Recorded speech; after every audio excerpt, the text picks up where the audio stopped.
Hello and welcome to Kathy's Kitchen webisode number 2. Today I'm going to be using the same muffin tray that I used in webisode number 1 when I made chocolate muffins, but instead of a sweet snack I'm going to be making a savoury snack, mini quiche.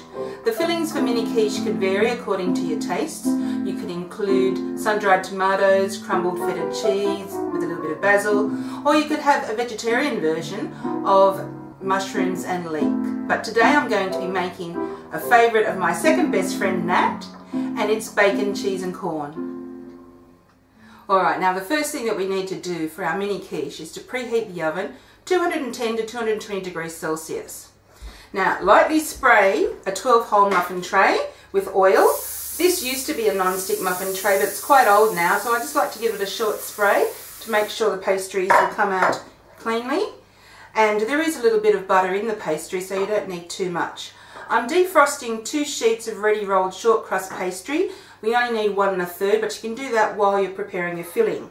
Now, in order to set up safely for chopping, there's a few rules you need to follow. You need to have a really good non-slip surface, like a really good hard plastic chopping board, a good sharp knife, one that you're comfortable with using, and also some paper towel that you need to dampen to put underneath your chopping board, and that's going to stop it from slipping.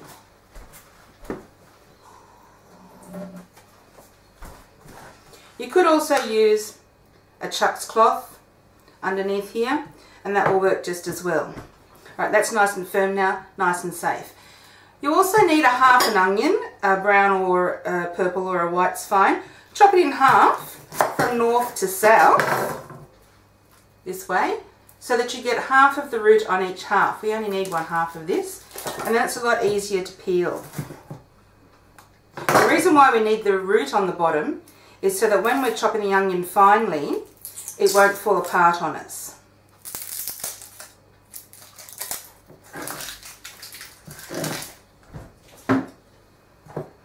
You can chop that little bit of brown root off, but make sure the rest of the root is still there.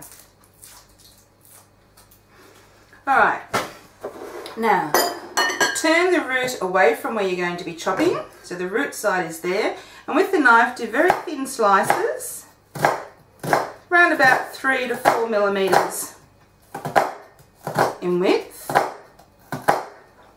Chop a couple of slices in towards, you be careful here, and now we're going to be doing a very fine dice through these slices. Now you may not always get to use all of the onion. I think that's plenty for our recipe today. If you still think it's a little bit large, you can actually do a second chop, which involves holding the knife like this, fingers on the tip, and just run the knife through that a couple of times. The finer the better, because you won't have to cook the onion as long if it's chopped finely. Now for little quiche that don't take very long to cook, and these will only take about half an hour, you will need to microwave the onion first. There's nothing worse than having quiche with uncooked onion in it. So if you microwave the onion, that's going to cook it first because it won't be very long in the oven. I'm just using a pie plate here, but you could use any glass dish. I find it cools down quicker in the pie plate. Shake it even, and I'm going to put that onto medium-high for 1.5 minutes.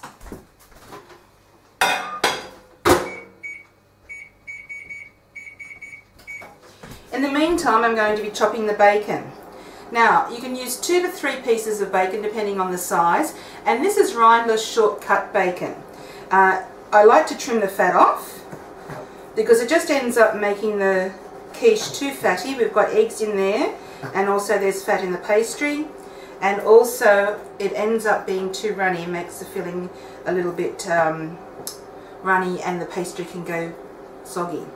Once again, a very fine slice in the lengthways direction, around about 3 millimeters. Might remove those bits and do them separately.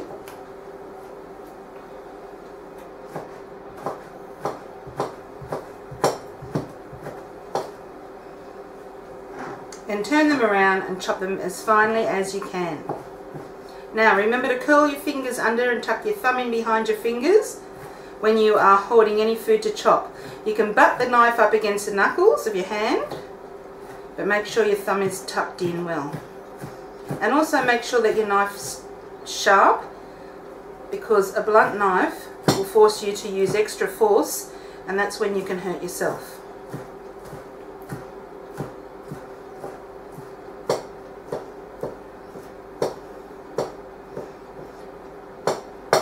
Right, so when you've chopped the majority of that finely, you can go back to these larger pieces. Timing's almost perfect.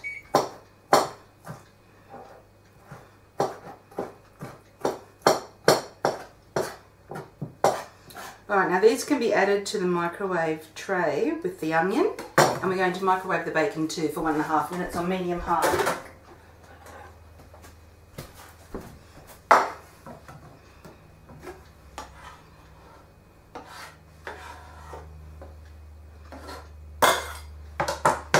Now you can stir that around.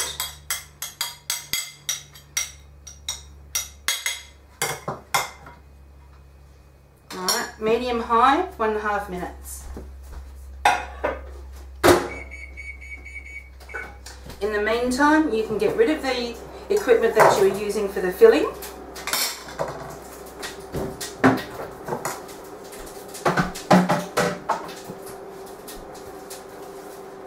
And get the pastry ready.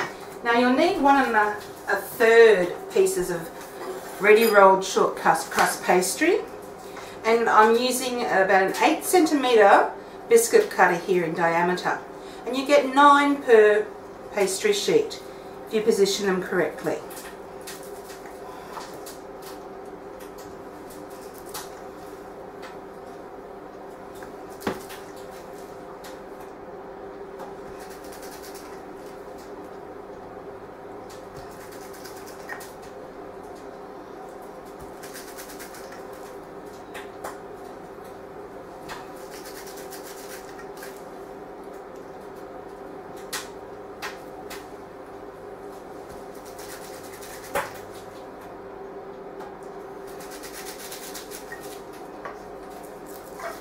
Right, now just peel these off. I just sit them on top until I get them all ready to push them in.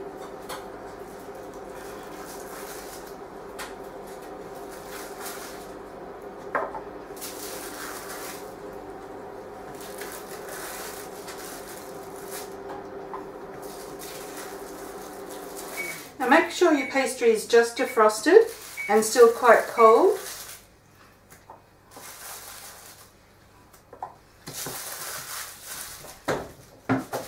The last 3 now.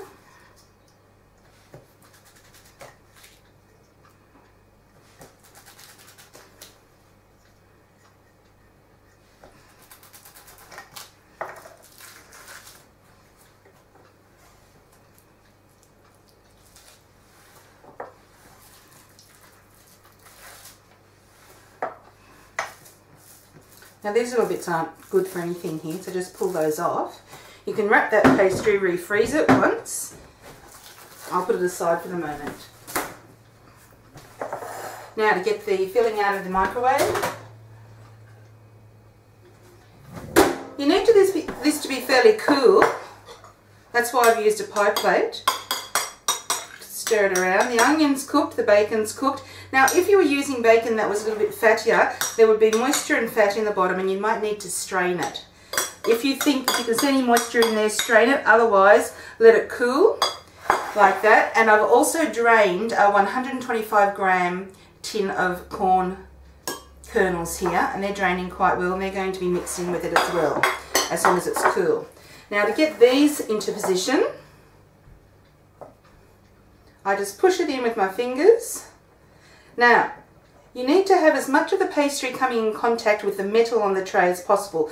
So it needs to be flat across the bottom and flat up the sides.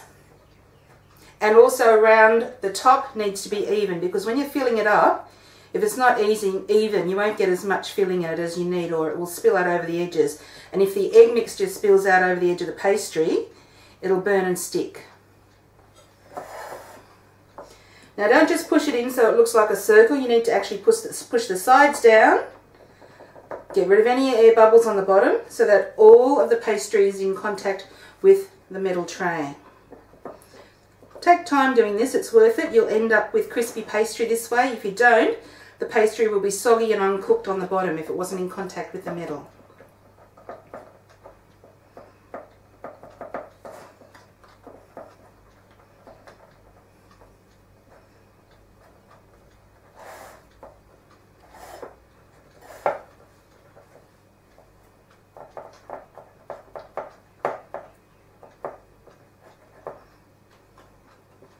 Now if you wanted to do a large quantity of this for any entertaining, you could just double the recipe. You could use the same tray twice. The mixture will sit okay while the first lot's baking, or you could put it in the fridge if you were worried. You could put the egg mixture in the fridge too whilst you were waiting for the first lot to cook. And when these are cooked, they're best eaten straight away, but if you wanted to make them in advance, just undercook them slightly, cool them on a cake rack, and then when you wanted to use them, just put them onto a flat baking tray and reheat them for about 12 minutes in the oven at about 180 degrees. Alright, now making sure you've got them all pushed in as much in contact as possible. I'll make the filling, and that is going to require 3 eggs,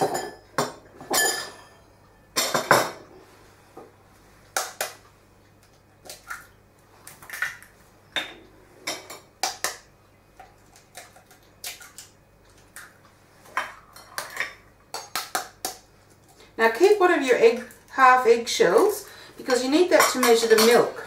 First of all, beat these, break up the yolks, mix it with the white.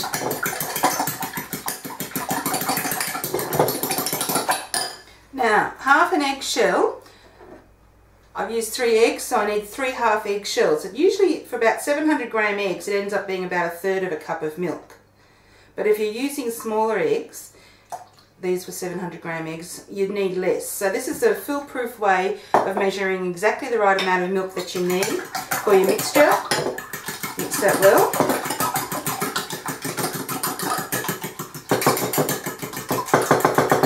Salt and pepper.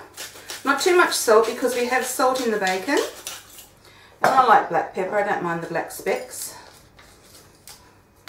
Just be sure to give that a quick whisk again before you pour it into the jug, because the black pepper does tend to sink to the bottom of the bowl or the jug. Now for the filling. That's the corn kernels that I've had draining. Clean up as you go.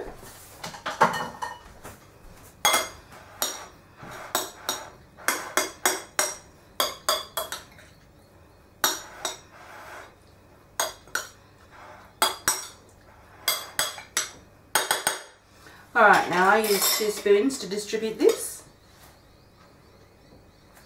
Just use 1 spoonful first in all of the pastry cases. If you find that you've got any left over, you can work out if any are smaller than others or if they're going to fit the rest of it. Any that fall on top of the tray, scrape down because they'll burn.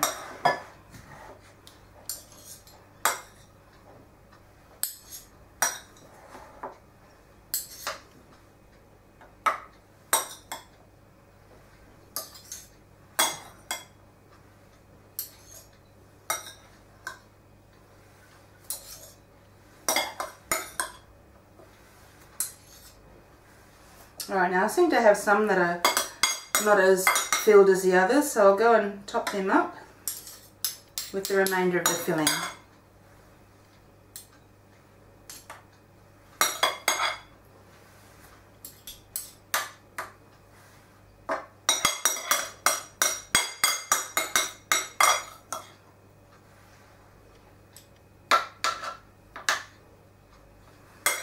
This is the last one here.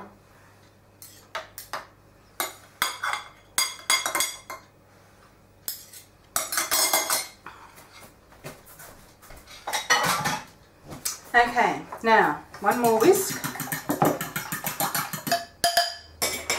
Pour it into a small jug because that's easier to distribute amongst the 12 pastry cases.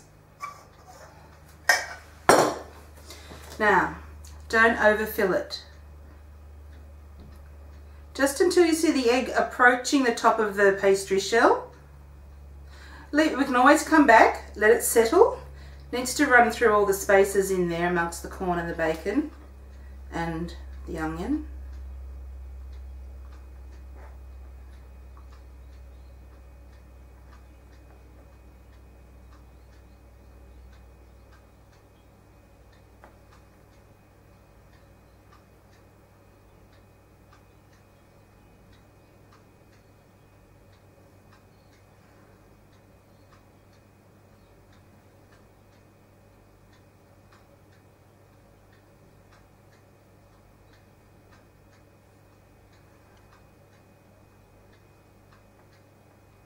Now try not to let any of the filling spill out over the pastry because that's going to burn and cause the pastry case to stick to the metal when you're trying to remove it when they're cooked. But inevitably it happens to one or two of them.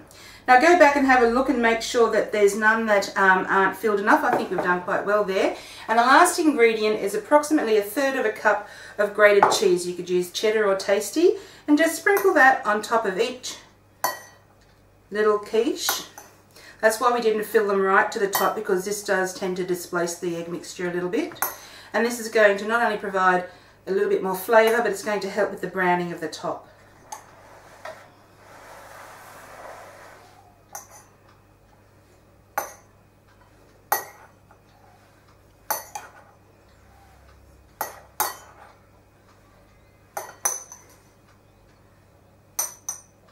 Just use the rest of that up.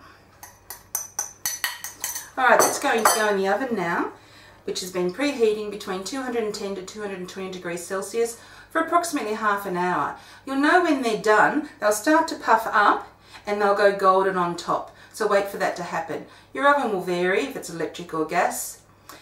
So just keep an eye on it. Look at it after about 25 minutes, but don't leave the oven door open too long.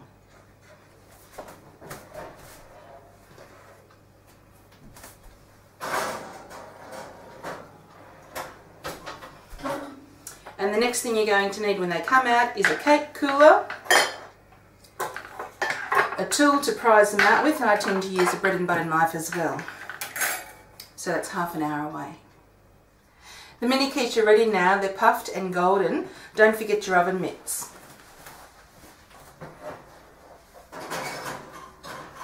Make sure you put them on something that won't burn the bench, some heat pads. Switch your oven off immediately. Now let them settle for a minute or two in the tray before you remove them. These are ready to come out now. Get a butter knife and run it around the edges of any of those that you think may have stuck, that the egg filling has spilled over the pastry.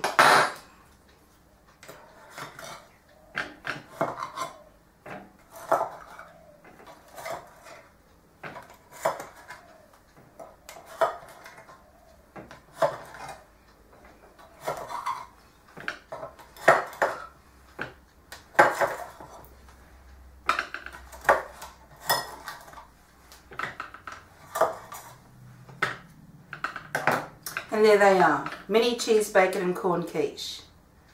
Thank you for watching my second entry. I hope you found it useful. Don't forget to like and favourite this video and subscribe to my channel. Look below in the description for the exact ingredients for this recipe.